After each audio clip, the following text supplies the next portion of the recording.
Hello everyone, welcome back to SK tutorial. आज के इस वीडियो में मैं आप सभी से बात करने वाला हूं IUCL junior engineering assistant grade 4 production junior quality control analyst और जितने भी पोस्ट के लिए आप सभी लोगों ने फॉर्म को अप्लाई किया था IUCL में released vacancy for non executive post. आज है 30 जनवरी और आज आप सभी का कंप्यूटर बेस्ड टेस्ट एग्जामिनेशन हो गई है। आप सभी लोग खुल करके अपना एग्जामिनेशन के एक्सपीरियंसेस को इस वीडियोस के कमेंट सेक्शंस में शेयर कर सकते हैं, लिख सकते हैं। और अगर आप हमारे पेड बैच के स्टूडेंट हैं या हमें आप यूट्यूब पे फॉलो करते थे प्रिपरेशंस करने के लिए, तो कैसा रहा आपका प्रिपरेशंस एसके ट्यूटोरियल के साथ? आप सभी लोग ऑनेस्ट रिव्यू दे सकते हैं। लेकिन जो जेन्युइन कैंडिडेट होंगे वो बेसिकली अपने अकॉर्डिंग आप अच्छे से लिखिएगा। लेकिन कुछ फेक स्टूडेंट भी होते हैं जो फेक कमेंट वगैरह करते हैं, तो हालांकि उससे हमें कोई फ़र्क नहीं पड़ता है। लेकिन कभी कभी होती है कि आप सभी स्टूडेंट को उस निगेटिव कमेंट से फ़र्क पड़ जाती है। तो मैं रिक्वेस्ट करना चाहूँगा कुछ आ, ऐसे कैंडिडेट को जो कमेंट पे थोड़ा सा जो है चीज़ों को ज़्यादा सीरियसली लेते हैं, तो उसे इग्नोर करना है, क्योंकि हर जगह निगेटिव लोग भी रहते हैं। खैर, हम लोग आज के इस वीडियो में एग्ज़ाम रिव्यू के बारे में बातें करने वाले हैं कि एग्जामिनेशंस कैसा गया और पेपर कैसा था। बहुत सारे कैंडिडेट से मैंने इंडिविजुअली कॉल पर भी बातें किया। बहुत सारे कैंडिडेट एग्जाम हॉल से निकलने के बाद जो है कॉल किए कि सर पेपर अच्छा गया, पेपर का लेवल जो था वो इजी टू मॉडरेट था। जनरल एप्टीट्यूड वाले में भी सेक्शंस में भी क्वेश्चंस टफ नहीं थे, इजी टू मॉडरेट लेवल का था। जैसा आपने बताया था सर, वैसा वैसा ही पेपर आया था। सुन करके बहुत खुशी मिलती है जब आप सभी लोग पॉजिटिव फीडबैक देते हैं। तो खुशी इस वजह से मिलती है कि ये पॉजिटिव फीडबैक आप सभी के मुंह से सुनने के लिए कई रातों की नींद को कुर्बान करनी पड़ती है। और जब कई रात जग करके आपके लिए गुड क्वालिटी कंटेंट में ई बुक्स हो, सैंपल पेपर हो, टेस्ट पेपर हो, या फिर क्लासेस स्केड्यूल्ड हो, क्लासेस में अच्छे से आप सभी को कंटेंट डिलीवर करना हो, तो कोशिश रहती है कि जो है चीज़ें एग्ज़ाम ओरिएंटेड हो, तो उसमें कई रातों के नींद को कुर्बान करना पड़ता है। और इतना सेक्रीफाइस करने के बाद जब सुनने को मिलती है कि सर एग्ज़ाम ओरिएंटेड कंटेंट था, एग्जामिनेशंस में क्वेश्चंस आए जो जो आपने पढ़ाया था उसी सभी टॉपिक से क्वेश्चंस आए थे, तो मुझे इस चीज़ का सेटिस्फेक्शन मिला कि हाँ, जितना हमने मेहनत किया उसका फल मिला। अब आप सभी लोग भी हमारे साथ जुड़ करके बहुत मेहनत किए हैं और इसका फल जो है आप सभी को रिजल्ट के रूप में देखने को मिलेगा। ओवरऑल पेपर की रिव्यू की अगर बात करें तो ओवरऑल पेपर जो था वो इजी टू मॉडरेट लेवल के पेपर थे। इजी टू मॉडरेट हम सभी लोग बोल सकते हैं, मॉडरेट लेवल के पेपर थे। अभी इसका ऑफिशियल आंसर की नहीं आई है, लेकिन नॉन एग्जीक्यूटिव पोस्ट के लिए जो IUCL नोटिफिकेशंस को रिलीज करती है, वैकेंसीज को रिलीज करती है, इसका आंसर की रिलीज होती है। तो 4 दिन के बाद जो है, 3 से 4 दिन के बाद आपको जो है ऑफिशियल आंसर की भी रिलीज हो जाएगी। ठीक है, तो आप सभी लोग बेहतर वे में जान पाएंगे कि आपका कितना मार्क्स जो है स्कोर हुआ है, कितना क्वेश्चंस आपका सही हुआ है, कौन कौन सा क्वेश्चन गलत हुआ है। आप सभी लोग जो है ऑफिशियल आंसर की को IUCL के ऑफिशियल वेबसाइट से डाउनलोड कर पाएंगे 3-4 दिन बाद। तो ये अच्छी बात है, आपको देखने को मिलेगा। तो ये तो हो गई बातें एग्जामिनेशंस के आंसर की के वगैरह के बारे में। अभी एग्जामिनेशंस का जो मैं रिव्यू देने वाला हूं आप सभी को, ये based on the telephonic interview from candidate. Candidate लोगों ने जो कॉल पर बताया कि सर ये टॉपिक के इस तरह से क्वेश्चन पूछे गए थे, सर इस टाइप के क्वेश्चन पूछे गए थे, जैसे कि आईयूपीएससी से क्वेश्चन पूछा गया था, जैसे कि सर जो है कुछ न्यूमेरिकल टाइप के क्वेश्चंस पूछे गए थे। तो फोन पर जो भी बातें कैंडिडेट के द्वारा बताई गई है एग्जामिनेशन हॉल से निकलने के बाद कि सर ऐसे ऐसे क्वेश्चंस थे, उस बेसिस पर एग्जाम का रिव्यू के बारे में हम लोग बातें करने वाले। तो ओवरऑल तो हमने आपको बता ही दिया है कि पेपर जो था इजी टू मॉडरेट लेवल के थे, ठीक है, और नॉन टेक्निकल सेक्शंस भी इजी था। तो कुल मिलाकर के पेपर को हम लोग इजी टू मॉडरेट माने, और इजी पेपर अगर माने तो कट ऑफ ऑब्वियस सी बातें हैं, ज़्यादा जाने की संभावनाएं हैं।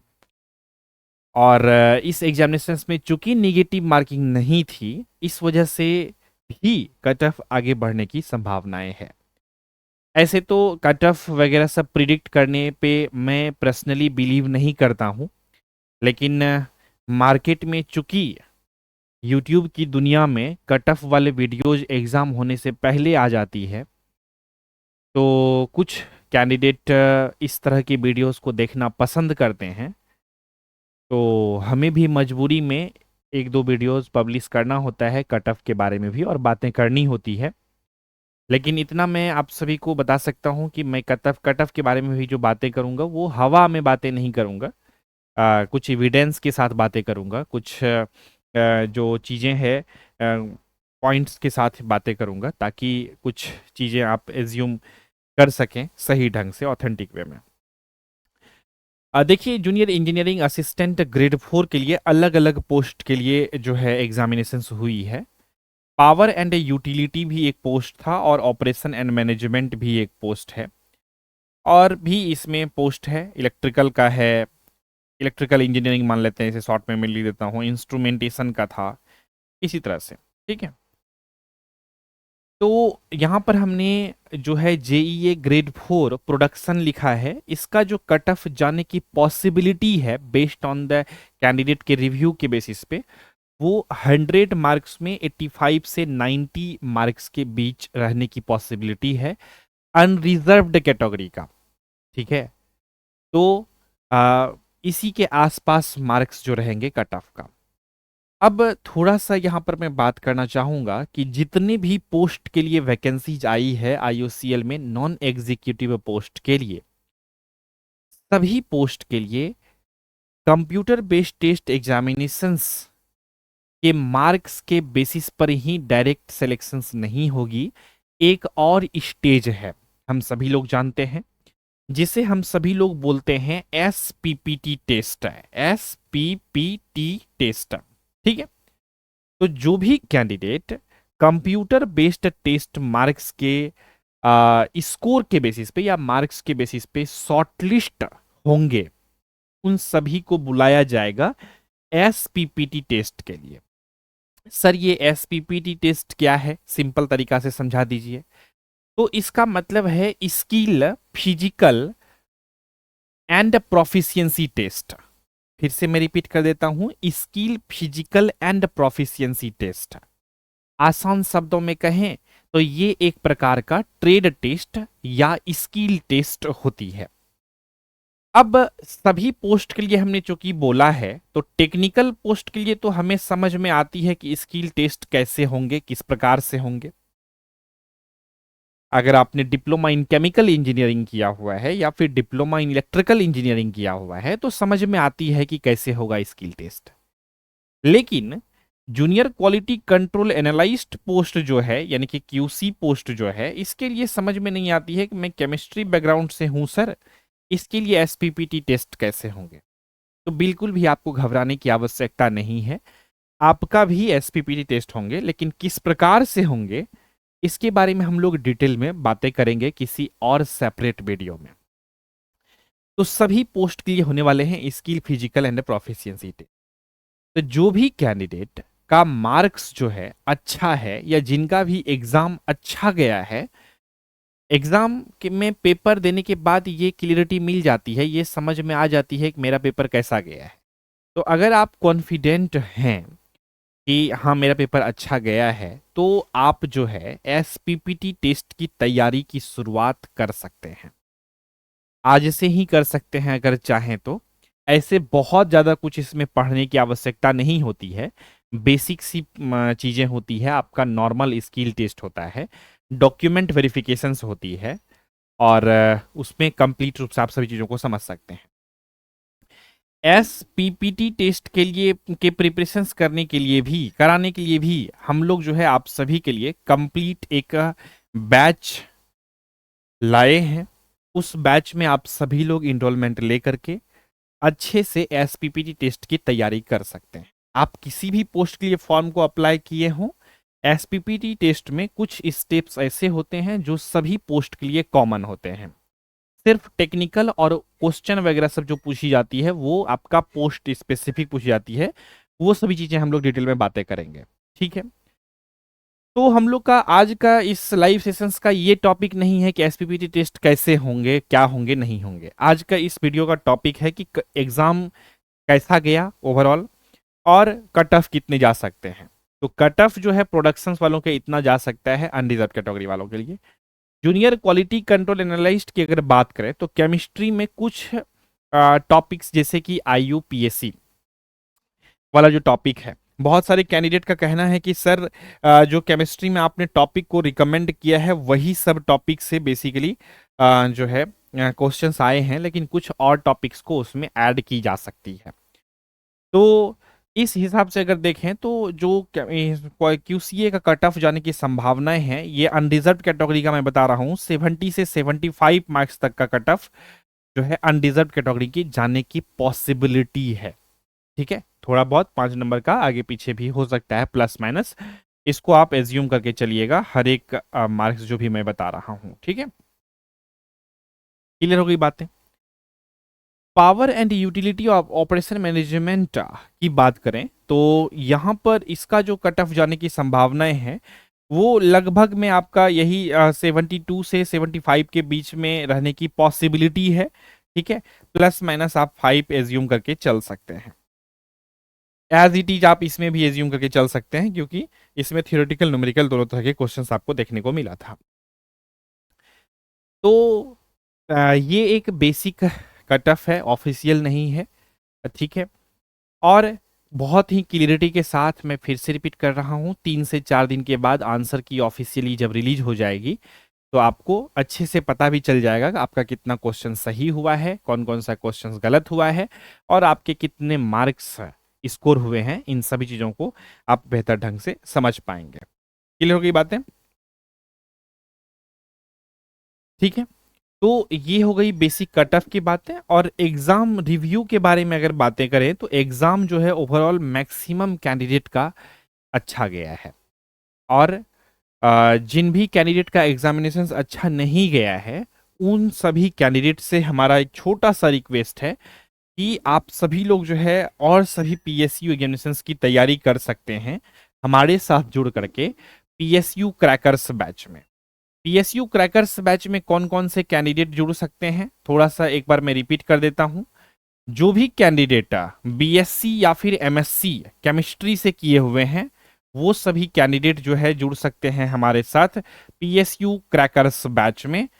और अगर आपने डिप्लोमा डिप्लोमा किया हुआ है केमिकल इंजीनियरिंग से, डिप्लोमा किया हुआ है केमिकल इंजीनियरिंग से, इलेक्ट्रिकल इंजीनियरिंग से, इंस्ट्रूमेंटेशन इंजीनियरिंग से, या फिर इलेक्ट्रॉनिक्स एंड कम्युनिकेशन इंजीनियरिंग से, तो आप सभी लोग जो है जुड़ सकते हैं हमारे साथ पीएसयू क्रैकर्स बैच में।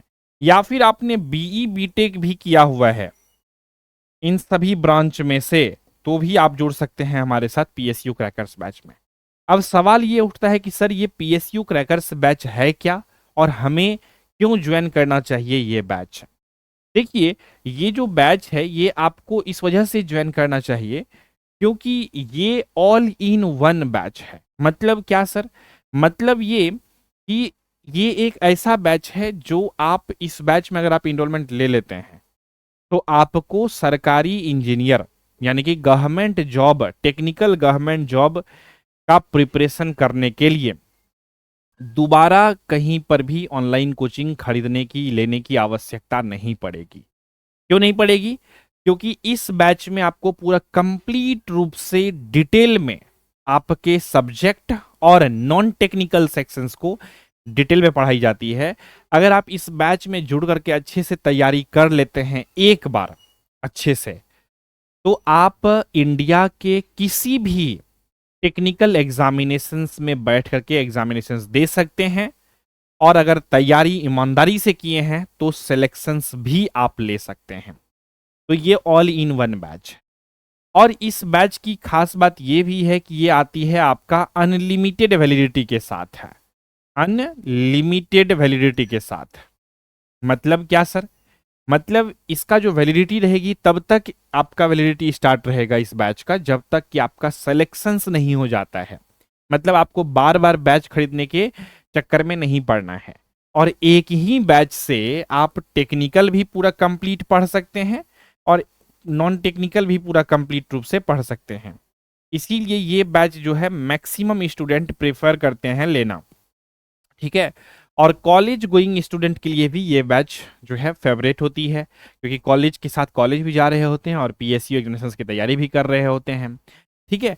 तो आप सभी लोग जो है इस बैच में इनरोलमेंट ले सकते हैं। तो पीएसयू क्रैकर्स बैच में जुड़ने के लिए जो है आपको क्या करना है, सिंपल में गूगल प्ले स्टोर से डाउनलोड कर लेना है आपको एसके ट्यूटोरियल ऐप को अपने फोन में, और ऐप में लॉगिन करके आप सभी लोग बैच में इनरोलमेंट ले सकते हैं। पीएसयू क्रैकर्स बैच आपको देखने को मिल जाएगी। बैच से संबंधित अगर आपको अधिक जानकारी चाहिए तो आप सभी लोग जो है हमारे एडमिशन हेल्पलाइन नंबर 7903200795 पे कॉल करके जानकारी ले सकते हैं। क्लियर हो गई बातें? अब ये तो साथियों हो गई पीएसयू क्रैकर्स बैच के बारे में। अब ये बैच चूंकि आती है अनलिमिटेड वैलिडिटी के साथ, तो इसीलिए कभी कभी कैंडिडेट लोग जो है फी देख करके इस बैच का सोचते हैं कि थोड़ा सा कॉस्टली ज़्यादा है। ऑब्वियस सी बातें हैं, हमें सर्वर चार्ज भी पे करना होता है, हमें जो है लॉन्ग टर्म अगर कैंडिडेट को वैलिडिटी दे रहे हैं तो हमारे लिए वो रिस्पॉन्सिबिलिटी भी है कि उस कैंडिडेट का सिलेक्शंस कराएं जो भी कैंडिडेट हमारे साथ जुड़े हुए हैं। तो इस वजह से हमारा कॉस्ट को मैनेज करने के लिए जो है प्राइस थोड़ा ज़्यादा रहती है। अब सभी कैंडिडेट कभी कभी अफोर्ड नहीं कर सकते हैं वन टाइम में पेमेंट। तो अगर आप वन टाइम में पेमेंट पीएसयू क्रैकर्स बैच का अफोर्ड नहीं कर सकते हैं तो आप जो है पार्ट वाइज पेमेंट करके भी इस बैच में इनरोलमेंट ले सकते हैं। तो आप इस नंबर पे कॉल करके जानकारी ले सकते हैं कि कितना पार्ट वाइज आपको पेमेंट करना होगा और कैसे कैसे करके आप जो है part wise per month basis पे, यानी कह सकते हैं मंथली इंस्टॉलमेंट के फॉर्म में आप बैच में इनरोलमेंट लेकर के प्रिपरेशंस कर सकते हैं। कोई भी कैंडिडेट इस बैच में इनरोलमेंट ले सकता है, कोई बहुत बड़ी बातें नहीं है। तो आई होप आप इन सभी चीज़ों को समझ गए होंगे। तो एक तो ये बैच है। अब कुछ कैंडिडेट ऐसे होते हैं कि सर हमें पीएसयू क्रैकर्स बैच नहीं चाहिए, हमें किसी पार्टिकुलर पीएसयू स्पेसिफिक बैच चाहिए। जैसे कि हमें तो सिर्फ सर इसरो एग्जाम का ही तैयारी करना है, हमें तो सिर्फ डीआरडीओ एग्जाम का ही तैयारी करना है, सर हमें सिर्फ आईओसीएल एग्जाम का तैयारी करना है, या फिर हमें सिर्फ एचपीसीएल एग्जाम की तैयारी करना है। तो क्या ये पीएसयू या फिर ये जो ऑर्गेनाइजेशंस है इसके स्पेसिफिक कोई बैच नहीं है क्या? तो जवाब है बिल्कुल है। अगर आप चाहते हैं कि सिर्फ बीएआरसी यानी कि भाभा एटॉमिक रिसर्च सेंटर में जाना चाहते हैं, आपका एजुकेशनल क्वालिफिकेशंस अगर है आईटीआई, या फिर आपने किया है डिप्लोमा, या फिर आपने किया है बीई बीटेक, आप सभी के लिए जो है हमारे एसके ट्यूटोरियल ऐप पर बैचेज अवेलेबल हैं, ठीक है। एग्जाम स्पेसिफिक और इस बैच में इनरोलमेंट लेकर के, और ये एग्जाम स्पेसिफिक जो भी बैचेज हैं इसका जो वैलिडिटी रहने वाली है ये 6 मंथ की वैलिडिटी के साथ ये सारे बैचेज आएंगे आप सभी के लिए। 6 मंथ में आप सभी लोग पार्टिकुलर एग्जामिनेशंस का प्रिपरेशंस कर सकते हैं। चाहे आप आईयूसीएल की बात करें, एचपीसीएल की बात करें, सभी के लिए सेपरेट जो है बैच भी अवेलेबल है 6 मंथ की वैलिडिटी के साथ। और अगर चाहते हैं कि नहीं सर हमें सब कुछ का ओवरऑल देखना है तो पीएसयू क्रैकर्स बैच देख सकते हैं, इसका वैलिडिटी अनलिमिटेड रहेगी। तो आप अपने अकॉर्डिंग इसे चूज कर सकते हैं, डिसाइड कर सकते हैं कि आपको कौन सा बैच लेना चाहिए, ठीक है। तो आई होप आप इन सभी चीज़ों को समझ गए होंगे बेहतर ढंग से, किन्हीं भी कैंडिडेट को किसी भी प्रकार का डाउट क्वेश्चन कन्फ्यूजन नहीं रहा होगा। अगर कोई भी डाउट क्वेश्चन कन्फ्यूजन रह गया है बैच से संबंधित या फिर कोई भी तरह का, तो आप लोग जो है इस वीडियो के कमेंट सेक्शंस में लिख करके हमें भेज सकते हैं। और हमने एग्जामिनेशंस रिव्यू के बारे में बातें कर लिया है। एग्जामिनेशंस जो है बिल्कुल पेपर के बारे में, और पेपर बिल्कुल अच्छा आया था, आपका सिलेबस ओरिएंटेड था। एग्जामिनेशंस में जो जो चीज़ें पढ़ाई गई थी क्लासेस में वही सब चीज़ें पेपर में आया था, तो ओवरऑल चीज़ें सब बेहतर थी। तो हम लोग कट ऑफ के बारे में भी बातें कर लिए, सब कुछ बातें कर लिए हैं। तो इसी विचार के साथ जो है हम सभी लोग इस सेशंस को यहीं पर एंड करेंगे। लेकिन साथियों उससे पहले जो है मैं आप सभी का कमेंट देखना चाहूँगा कि कोई भी कैंडिडेट के अगर कोई क्वेश्चन कन्फ्यूजन्स हैं तो आप सभी लोग जो है लिख करके हमें भेज सकते हैं, किसी किन्हीं को अगर कोई डाउट है तो।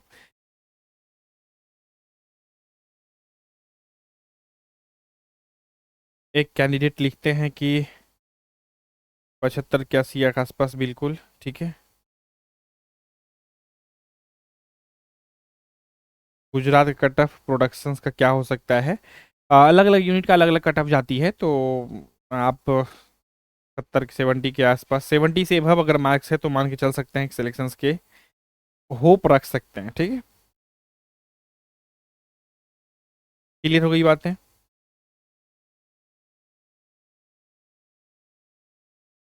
चलिए, तो साथियों इसी विचार के साथ जो है हम सभी लोग आज के इस सेशंस में अब रखते हैं यहीं तक।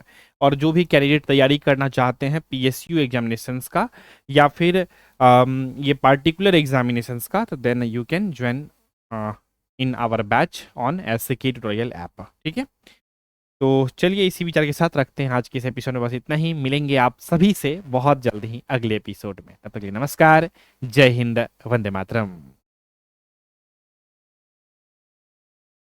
इंडिया के हर कोने में हर दिन हजारों स्टूडेंट्स एक ही सपना देखते हैं, एक गवर्नमेंट जॉब की, एक पीएसयू बैच, एक फैमिली प्राउड मोमेंट की।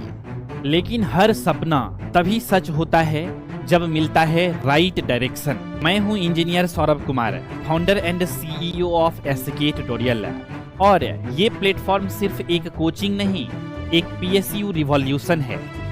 IOCL हो, HPCL हो, NFL, DRDO या इसरो, हम हर एग्जाम के लिए देते हैं टारगेटेड गाइडेंस और कंप्लीट स्ट्रेटेजी। कॉन्सेप्ट क्लियर करने से लेकर PYQ एनालिसिस तक एसके ट्यूटोरियल आपके प्रिपरेशन जर्नी का हर स्टेप सिंप्लीफाई करता है। आज हमारे स्टूडेंट इंडिया भर के PSU में काम कर रहे हैं। 83 selected in IOCL 2025, 91 selected in NFL 2024, और ये सिर्फ शुरुआत है। एसके ट्यूटोरियल सिर्फ नोट्स नहीं देता, डायरेक्शन देता है। सिर्फ क्लासेस नहीं देता, कॉन्फिडेंस बनाता है। सिर्फ मॉक टेस्ट नहीं देता, रिजल्ट देता है। हमारी सोच सिंपल है, हर टैलेंटेड स्टूडेंट को मौका मिलना चाहिए गवर्नमेंट जॉब का, और हम ये मौका देते हैं पीएसयू क्रैकर्स बैच के थ्रू, अनलिमिटेड वैलिडिटी के साथ है, टॉप रिजल्ट और रियल गाइडेंस के साथ है। तो अगर आप डिप्लोमा या BE BTech in electrical engineering, instrumentation engineering, electronics engineering या फिर केमिकल इंजीनियरिंग से कर रहे हैं, या फिर आप बीएससी या एमएससी केमिस्ट्री से कर चुके हैं या कर रहे हैं, तो आप सभी लोग हमारे साथ जुड़ सकते हैं पीएसयू क्रैकर्स बैच में। So don't just dream of a PSU job, achieve it with us. Join SK tutorial app now, your gateway to government jobs. Think PSU, think SK tutorial.